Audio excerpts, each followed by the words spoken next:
Thank you for tuning in to this video as I interview individuals who are making a difference in the social justice scene in Santa Maria. Today, I will be talking with Jessie Funes, Project Manager of Hope, House of Pride and Equality. Jessie is a first generation, firstborn to El Salvadoran parents that came to the U.S. as immigrants in the late 1970s. Born and raised in Los Angeles, she has a vast amount of experience working with diverse populations for social change movements. She has dedicated her life's work to creating opportunities of access to the most marginalized and disenfranchised people all across California. Well, welcome, Jessie. Thank you for doing this interview. I really appreciate you taking the time. So could you tell me how you got involved in your particular area of social justice? Well, thank you, Cliff, for inviting me and having this opportunity. So for me, social justice, gosh, there's so many different avenues I can speak on. But one of the main ones, I grew up in the church, and one of the things that was always instilled in me was service. Just really values that I grew up with in my family. And my background is, I'm El Salvadorian. And so my parents came here from El Salvador during the Civil War. And, that was a big influence in my life because I do come from immigrant parents. I do know what it's like to have the immigrant experience, not feeling like you're from the US or feeling like you're from El Salvador. Even though I was born here, you kind of feel caught in between. From what I grew up with in the church, and then also within my own family, there really hasn't ever been a time that we haven't been connected to service. For me, service and social justice go hand in hand. When it comes to having access, right, to just your basic needs, food, water, shelter, and then also having access to freedom and liberties. So for example, my family, that's why they came to the US.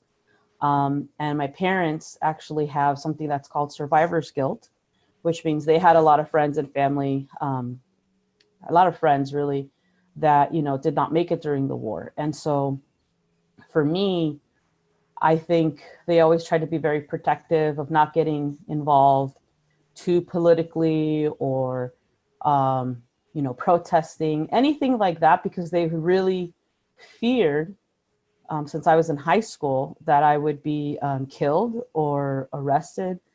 And so my mother would always tell me, you can get involved, but don't get too involved. I was pretty much taught that even though I was to serve, I didn't have a voice. So as you get, in your teenage years, you kind of start finding yourself and you have, a conscience to see what's right from wrong. And especially when it comes to being good to people, right? So I was brought up with, you be good to people, we're good people, we're loving people, we're giving people, and everyone's helping each other. And that's in the nature of love, right? And so even for me in high school, I remember, seeing Jesus Christ as an activist, right? That he was this like awesome activist, was always involved. And I really enjoyed and loved that piece because I think it allowed me and gave me a place to understand and also stand out and speak out when needed to, right? So one example I could give you is bullying in high school. I remember when I came out at 14 years of age, I remember being strongly bullied to the point where I had to leave my high school and I went to two other high schools. I went to Catholic school and then I went to public school and eventually did end up graduating from the third public school that I attended.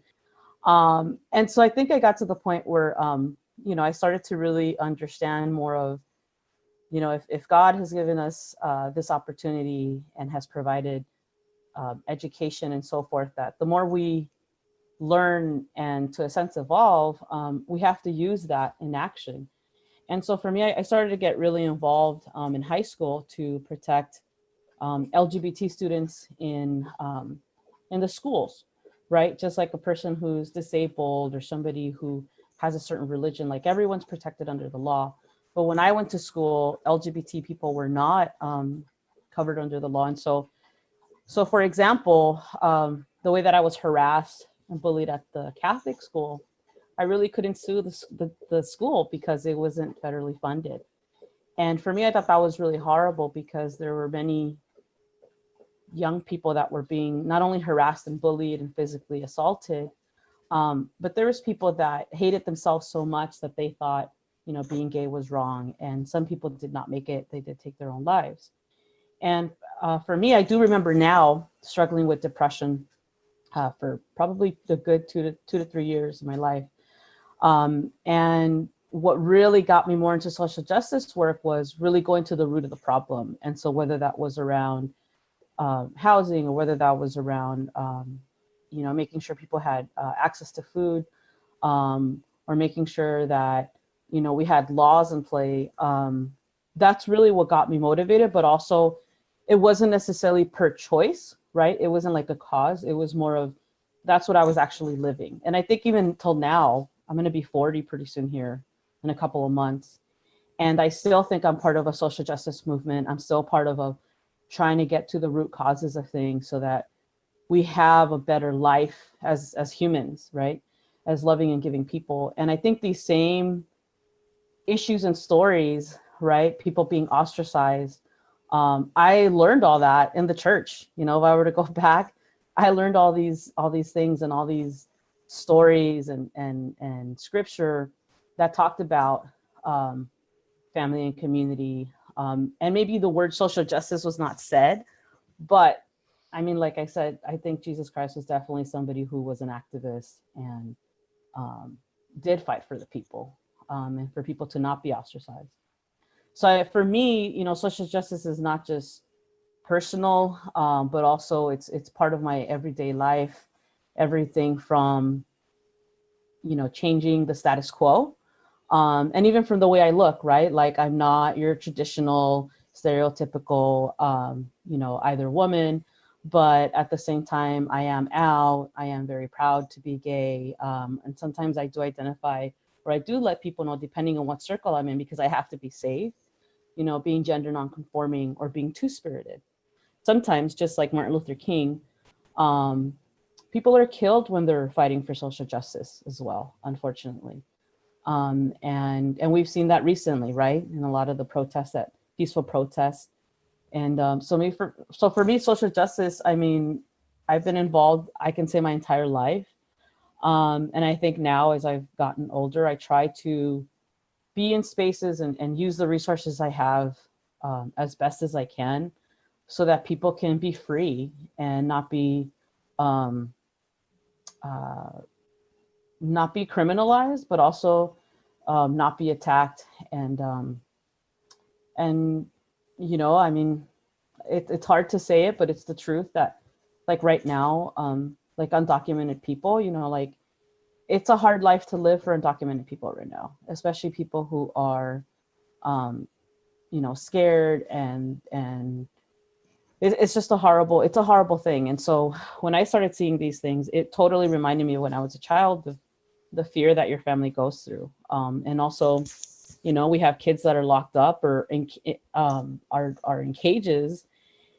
And to me, that's a form of genocide, or a form of, you know, just torture. And, you know, it's something that for some people, especially in Santa Maria, coming out is a daily thing. And there are these assumptions that, you know, LGBT people are not healthy or loving people, but that's the opposite, right? We're getting to a point where we're more and more out in our communities, and people really need to get to know us in order for them to know that, man, I really do love and like this person, and everything that was in my head. Can you talk about some of the projects that you're working on right now that are helping with social justice through your particular lens? Mm-hmm. So a couple of us got together and started something called House of Pride and Equality 4 years ago. And that came out of a response to what happened in Orlando, people who were massacred at a gay club. And so we started a rally. We had a variety of people that came. And from there, we kind of just got going with various projects to get more visibility here in Santa Maria. So House of Pride and Equality, HOPE is the acronym, and in Spanish it's Esperanza, Casa de Orgullo, Igualdad. One of the main things that we've created here is a visibility event and resources. So every June during Pride Month, we have tried to bring the community together. And every year we've been very successful to get over 1,000 people to show up to this event. And also the bigger piece is for people to not isolate, so that the LGBT community does not feel alone, and for that the LGBT community is not feeling like they're the only ones. Because believe it or not, regardless of what age you are, whether you're a teenager or an adult, sometimes people feel very alone, that they're the only person. And meeting other people and also then connecting to community resources is really important, because, you know, those are our allies as well, right? A lot of resources. So for example, you know, for youth, Future Leaders of America is a great organization. Cause is another one. And connecting people, especially youth, to these places so that they not only have a place to belong and a safe space, but also that we're changing the culture and changing the community, for people to not be scared and also have a space. And then because of COVID this past year, unfortunately, we weren't able to have a face-to-face Pride, but we did a virtual Pride. And according to the numbers that we had over 8,000 people watch our Pride or be participants in it. And that's a huge number. That's a big crowd that we have not reached before. And so not only was it local, but because it's virtual and online, more and more people can see it in different places, right? Mm-hmm. So that for us was huge. And everything from resources to having people visibly talk about their lives or the struggles, and also bringing to the forefront what is happening in our world, that people are still getting attacked and harassed. And particularly in the transgender community, you know, more than 50% of the murders that have occurred have been among Black and brown transgender women. And that's horrible. It's horrific that we have something like that happen in our community. So how can the Methodist Church here in Santa Maria, how can we help with the issues that you're describing? Right now, during, you know, this COVID and pandemic time, next year, we probably will not have a face-to-face Pride, not until 2022, hopefully. And hopefully by then we have, you know, the proper, you know, science-based information that we can all kind of be a part of and be healthy and so forth. But I would love to be more involved with the Methodist Church, for people to get to know me and our community and our organization, my wife. You know, there's a lot of us that are doing really great work. Everybody on our board is a volunteer. And so I would say whenever we have an event that's coming up, maybe, you know, invite a friend to either see things virtually, or invite a friend and bring yourself to participate. Hopefully by 2022, you know, there'll be more volunteer opportunities that are face-to-face. But that's where I would say, you know, invite yourself first and then invite a friend. Also making your own, you know, formal donation to organizations that are providing LGBT safe spaces is really important. Or donate where you think is important, right? Like we have a huge Mixteco community here in Santa Maria, and there's a variety of organizations that are doing great work too. So I would say, you know, provide your dollars if you can, where you can. I have a friend who says, give from your bounty, not from your reserve. And I think that that's really true. But participation is something that could easily be done. And for the coming year, all of our programming is going to be virtual. So for example, if there's a LGBT support group, maybe you know somebody that's looking for that kind of space, send them our way. Maybe there's somebody who you know is transgender or struggling with their gender identity, you know, send them our way. We're going to have those groups going as well virtually. So I think that there's a variety of ways, and I strongly believe that everybody has their own gift in ways of supporting and in ways of providing. So House of Pride and Equality operates on a need basis from our community. So what the need is in the community is how we operate. So if a young person says, I want to organize a Pride festival at my high school, then we, assist and mentor on how to do that. And, Santa Maria High School got to do that with one of the youth that we know.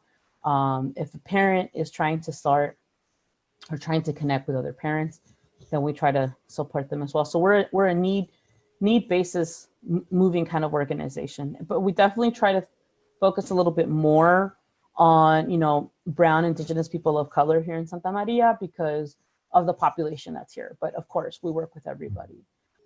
So I think we've covered the questions that I had. Do you have any last comments that you'd like to make? Well, I know one of the questions was, what are your hopes with regards to your work in Santa Maria? And so, our hope is to, in the future, and this is probably a couple years down the line, our hope is to have a space and a center here in Santa Maria where everyone is welcome to come and be able to receive resources, but also have a safe space. There's a variety of ways that we could get involved. I think there's a variety of ways that social justice can be interpreted by people. But overall, social justice is a foundation of making sure that we all have the potential to live our lives to the fullest and at the same time be safe and be healthy to thrive. And, for me, I think getting involved is not just like a cause or something that we need to do, but I think it's also something that I think personally all of us want people to be happy. And I strongly believe that people want people to thrive and be involved in the world and provide peace. And those are the three things that I live by. And I actually have that tattooed on my back, which is, peace, love, and wisdom. If I don't have peace in my life, or if we don't have peace in the world, we can't have love. And if there's no love in the world, if we don't love and take care of each other, then we can't have wisdom. I really appreciate the time that you've taken to tell us your story and your hopes for Santa Maria and the area. So thank you very much. Well, thank you so much for having me. I hope I didn't talk too much because I can say it quite a bit. But I hope that this is a beginning to a longer conversation. There's a variety of things that, we could definitely talk about. So thank you so much, Cliff, for doing this. Well, thank you.